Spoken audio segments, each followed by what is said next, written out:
You have to see the way Steve Nygren is living to believe it. As CEO and founder of a sustainable community called Serenbe, he imagined a place where homes would be clustered, front porches ubiquitous, fences non-existent, children free range, and adults free to play. Just 33 miles south of Atlanta, the walkable hamlet was designed to cultivate connection, while the surrounding wilderness offers a chance to step off the treadmill and find a different kind of paradise. I'm Gail O'Neill.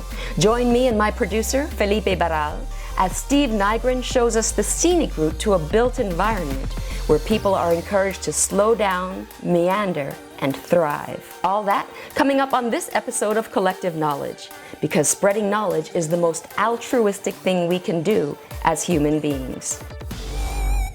I've heard you describe your career trajectory as a series of 90-degree angles, 90-degree turns. So I'm curious, where did you start? Where did you wind up going? I want all the angles. And where are you now? Let's see, thinking of all the angles, right? Yeah. Well, I was born in rural Colorado on a generational farm. My family, through three different branches of the Swedish heritage, arrived in the Front Range of Colorado in the 1860s. And I grew up with this multi-generational family. Mm-hmm. In fact, at one time, circumstances that my father lost his farm. And so we moved in with my grandparents, my mother's parents. But they were living in my granddad's parents' house where he grew up. And my great-grandmother, his mother, was still living there. And my grandmother's father had had a stroke in Los Angeles, and they had moved them into there. So I spent a couple years living in a house with my parents, my grandparents, and three great-grandparents. And that gave me an interesting perspective on the generational effect on children and how important that is to really have an understanding of who we are if you understand the various influences of where you've come from. And they can be very different and with different opinions. No question. That affect your parents and your grandparents. And so that was a rich opportunity to peek into that I think few people have today, especially with families traveling all over. That's right. But growing up on the farm, I was always fascinated with a few of the relatives that I saw as having escaped. Escape because they were black sheep of the family, or exactly adventurers, adventurers, and all of that. So a great aunt who came back every year was head of art for Orange County, New Jersey, and lived in New York. Before that, she was an illustrator for Benny's, which was the crayon company. And so she just seemed to have this exotic life of traveling the world and living in this big city that I had never imagined going to.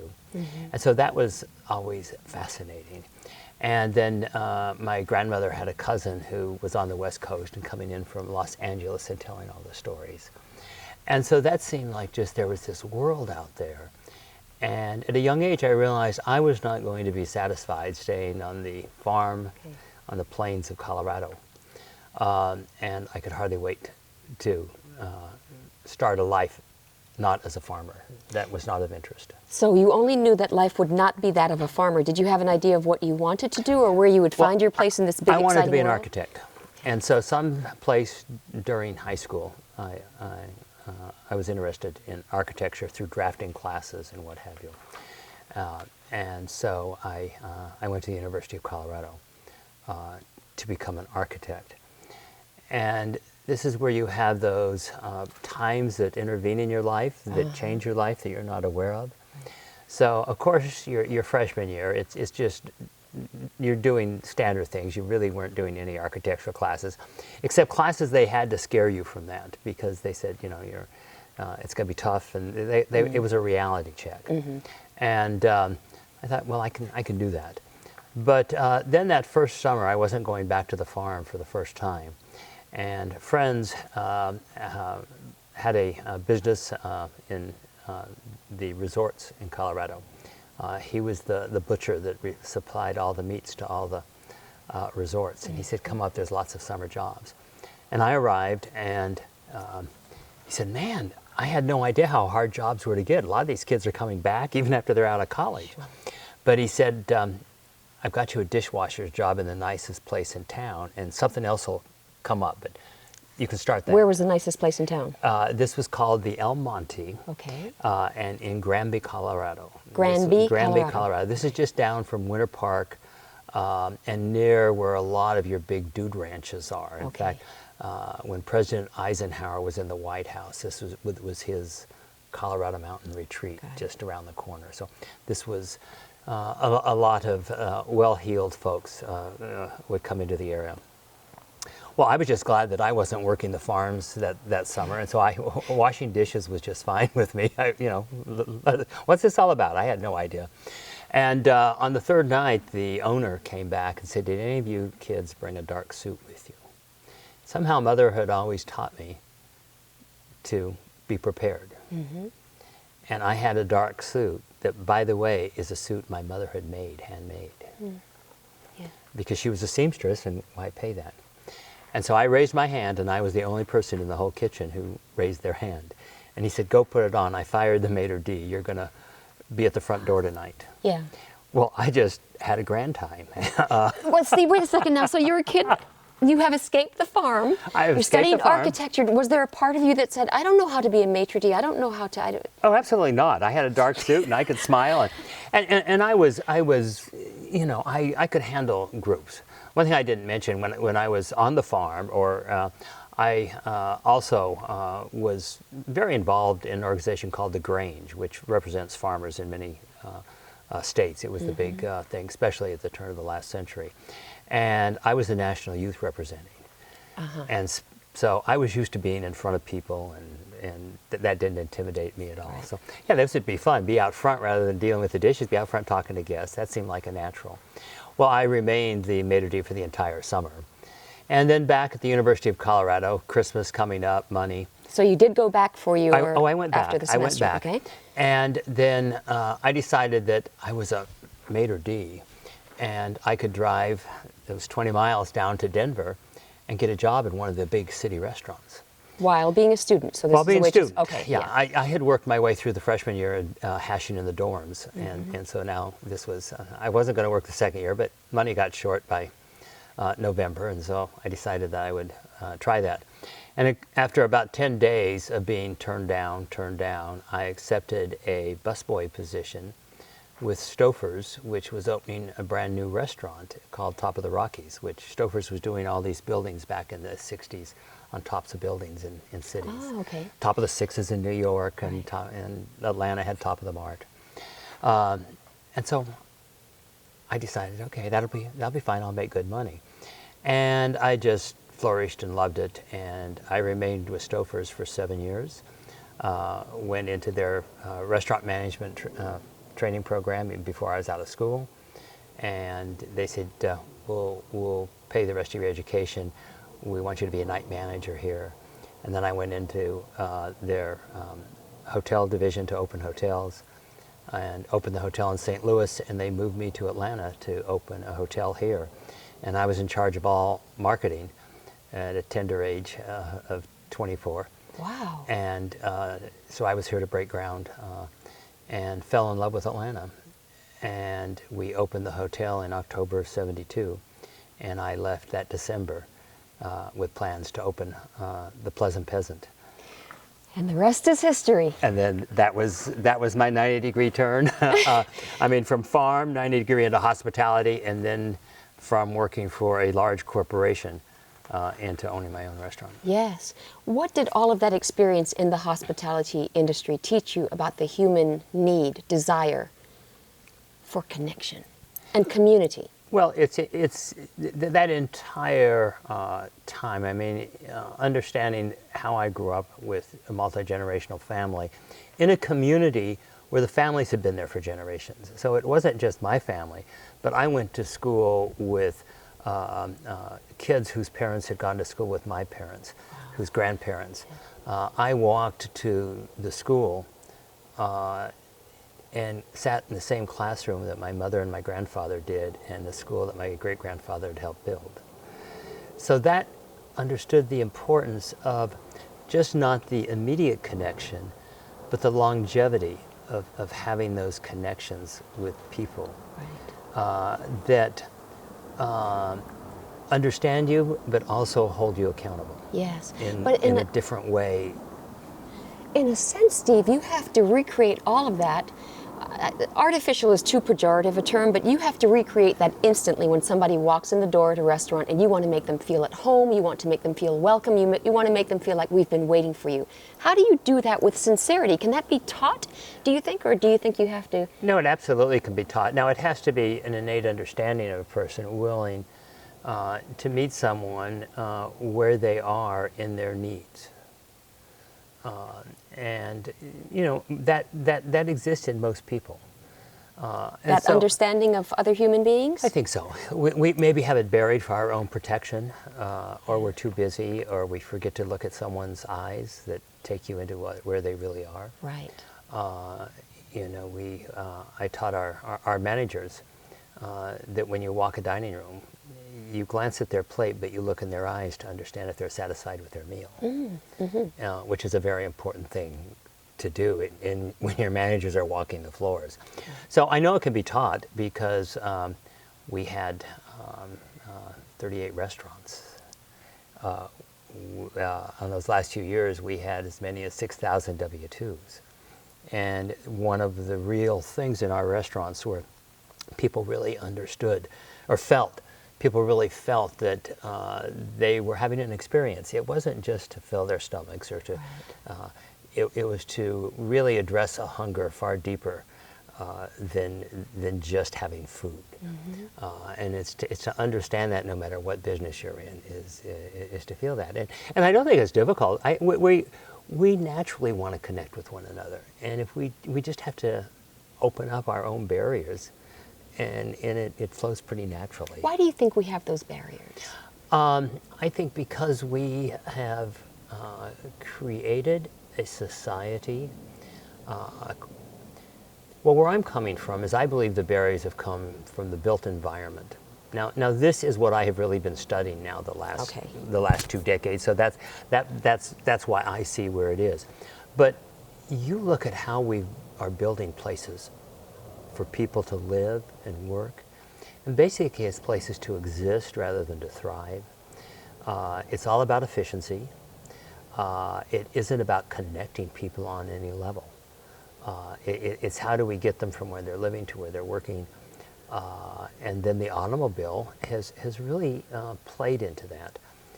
We leave our homes, we get in cars, we drive by ourselves. We drive to the garage of where we're working or the parking space, and we walk in there, and there's never an opportunity for that interaction.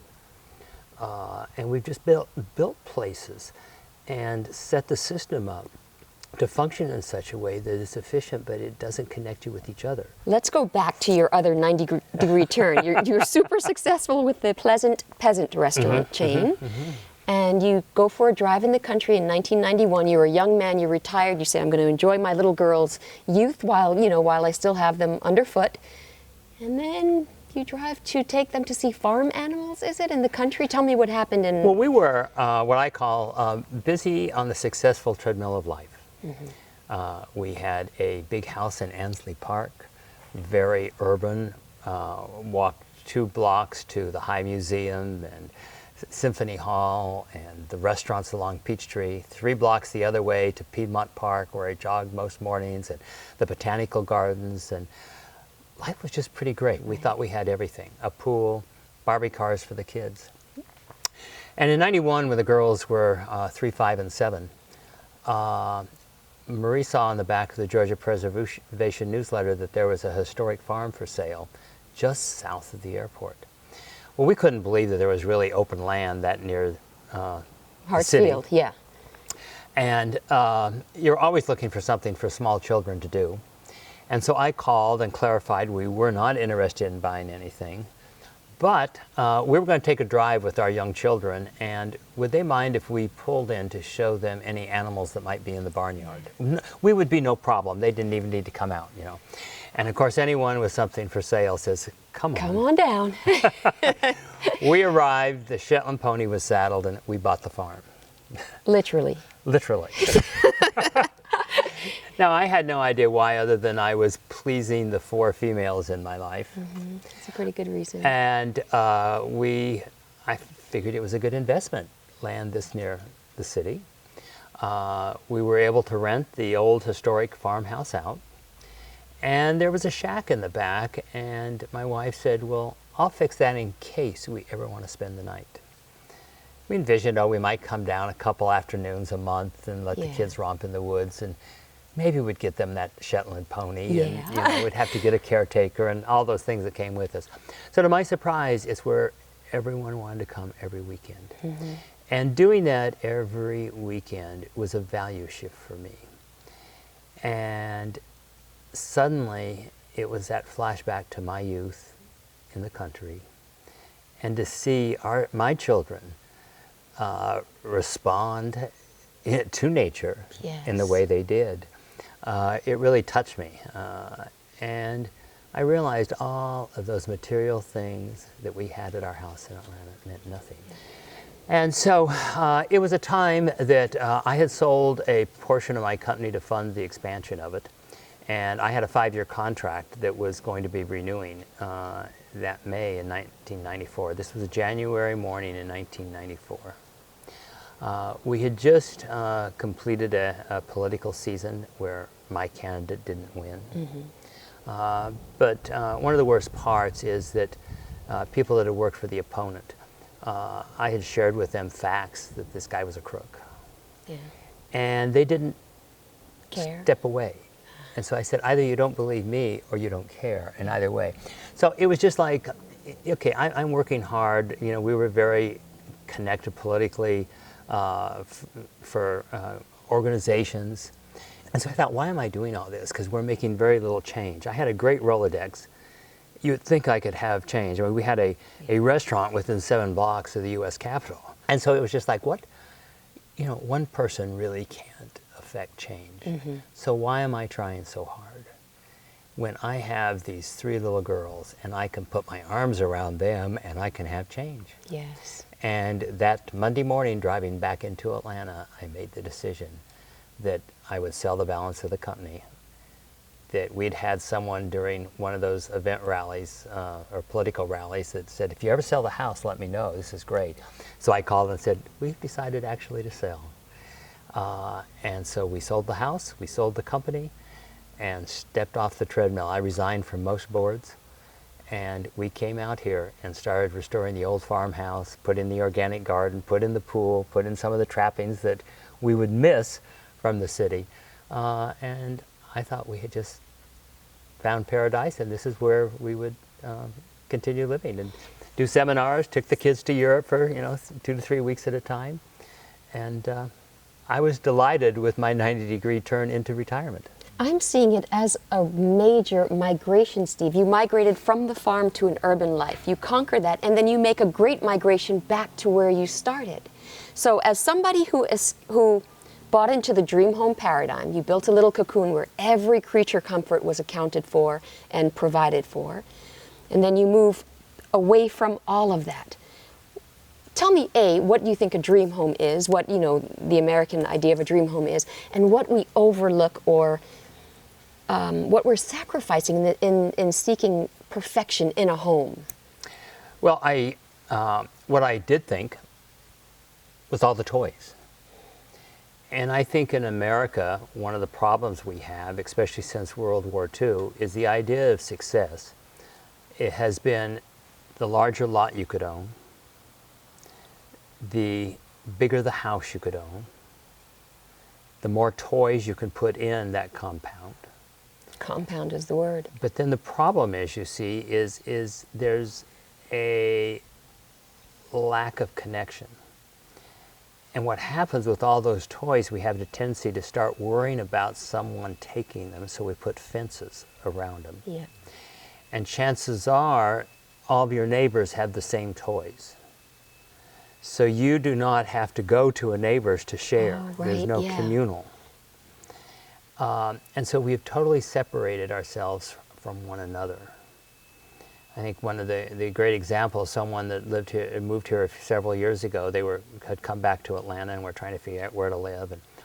And they had come down here for an event and had never even considered this. But there was something that was appealing to them.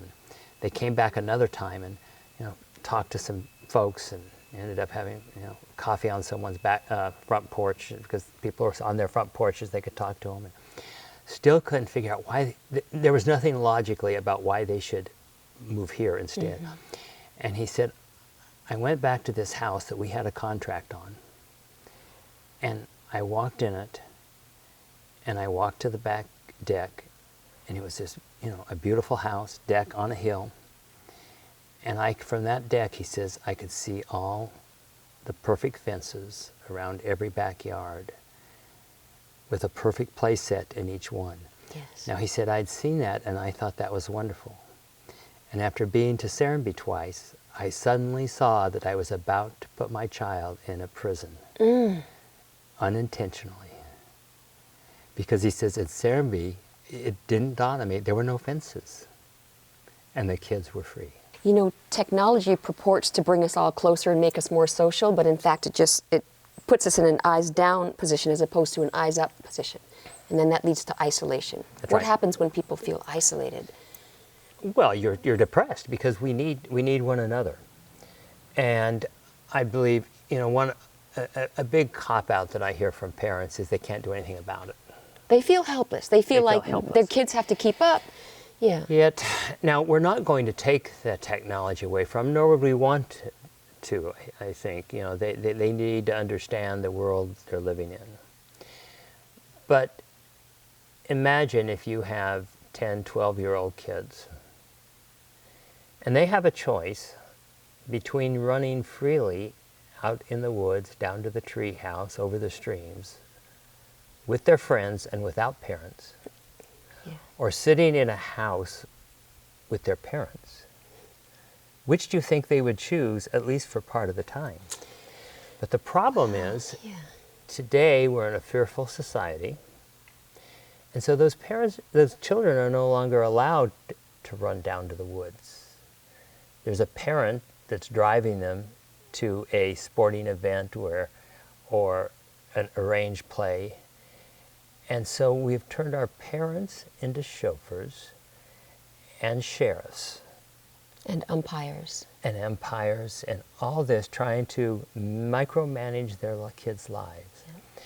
And so the only retreat these kids have is into their screens. And it's the only place they can connect with their friends on a spontaneous manner, because their parents won't let them out of the house. Right. And that prison concept again. Is that prison. We put our children and our elders in prisons. We think we're protecting them, and we're being the biggest disservice we possibly can. How is Serenbe addressing that disservice when it comes to the elderly and very young children? Well, just by the nature of how we have it, and I've heard more parents talk about how they've relaxed after moving here. And they are comfortable that their kids run out to the central path. Probably one of the very common things I hear about people is the free-range kids that they observe, and how sad it is that we're in a society that children 8, 10, 12 running freely down the sidewalk and into the woods is an anomaly. That's right. Yes. How sad that that's noticed. Right. You've incorporated so many design elements, Steve, that we might perceive of as aesthetic choices, but in fact they keep driving us into one another's arms, literally. Tell me what some of those elements are. Are you getting choked up when you think about that? Well, it's wonderful to see, because almost every week someone tells me how moving to Serenbe has changed their life. What does it feel like to be on the receiving end of that kind of gratitude? Well, it's wonderful. People say, oh, how can you possibly live in a community that you've developed? And this is coming from other developers at possibly an Urban Land Institute meeting. And I said, how can you possibly not? I mean, how can you build places that you wouldn't be proud to live in and proud to hear how the residents feel about it? And yet that does happen. That's Why? right. That's Why, right. Steve? That's a good question. I think we're in a society of greed and efficiency, and a lot of it is just unintentional. It's just the terrible rut that we are in and how we measure success. Just as I at one time was in that rut of measuring success by the bigger house. You know, we had one of the biggest houses in Ansley, one of the biggest lots, you know, and we prided ourselves that we had discovered and made that all happen. And then I found out all that meant nothing, that the real joy was in this tiny little shack that we had fixed, that we squeezed into. And that was the value shift. And how we bring America along to understanding that, I'm not quite sure, other than to build places like Serenbe where they can experience the difference. Because if you don't see it, if you don't walk the streets, you don't know what you're missing. And you don't believe it No, until you see it for yourself. That's right. Because people are attaining the success that we all measure. We are just now starting to measure happiness and to even consider that as something important. And the quality of our health based on where we live and how we perceive life affects our physical being. Yes. And it has to change somehow. I'm not sure just how we're going to do it, but it has to change. Why does beauty matter? Beauty matters in so many ways, and it's beauty in just the everyday thing, whether it's appreciating nature and honoring it, or making sure that the proportions of a building or a table or whatever we're encountering is a proportion that, again, speaks to us. Now, I've just thought, you know, that's a pleasant thing. But now research is coming out that beauty actually affects how our brain and parts of our brain work, and especially the parts that affect the messages we're sending to the physical body on health. And that research is actually coming out now, which I think is an interesting thing. Danny Friedland has done some work. He's a brain surgeon and has really done some work on that. And he did a big keynote address at the Global Wellness Summit a few years ago. It's really starting to come to the forefront of how important beauty is. And you'll see it's the combination of beauty and nature is showing up in medical journals. If you look at the design of hospitals today, it's based on the changes that research is showing. Thank goodness. So you'll see in recovery rooms and in the hospital rooms bigger windows, and they're trying to open them onto gardens. Good. And there's tremendous research that showing people's recovery rates from being able to spend time in a garden. Then the next level is a window looking at a garden. The next level is a picture of a garden in the room. So you have 3 layers of gardens in your room as you're healing. And then with none of that. But they have been able to test the recovery rate with each of those 4 examples. And of course, a picture is more than no picture. A window is more than a picture. And being able to go to the garden is more than the window. Yes, yeah. And so some of that hopefully is going to start changing. It's changed the way they're building hospitals today. I don't believe that research has come into how we're building built environments. But my hope, it's the market that will change things.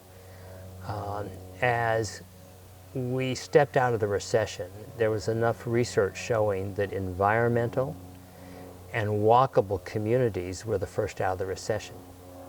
So then the finance community started paying more attention and being willing to fund, and then developers that are willing to build those places.